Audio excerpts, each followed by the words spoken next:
Pourquoi vous venez ici ce soir?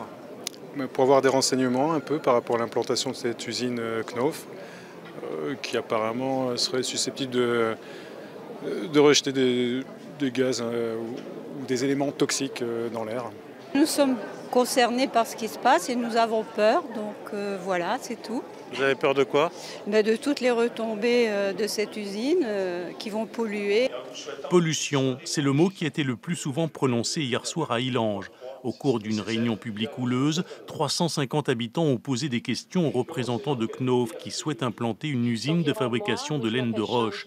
Une usine modèle selon le groupe, avec à la clé la création de 123 emplois.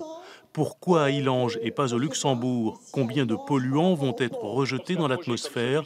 Les dirigeants de Knauf ont été soumis au feu roulant des questions, de même que Patrick Weiten, qui a dû mouiller la chemise pour répondre aux inquiétudes d'une partie de la population. Naturellement, il y a des exigences qui s'imposeront au groupe Knauf. Il y a des contrôles qui seront permanents, périodiques. Ils seront soumis à ces contrôles dans le cadre de l'arrêté que le préfet prendra. Donc on est là sur une unité industrielle qui devra respecter les règles, qui s'imposeront à elle et qui produira et surtout qui créera de la richesse et l'emploi.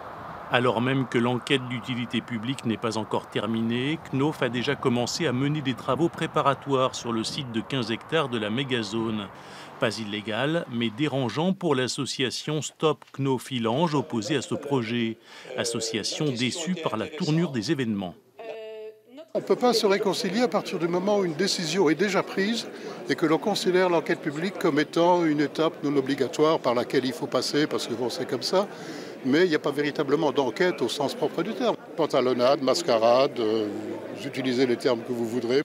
L'enquête d'utilité publique se poursuit jusqu'au 21 septembre.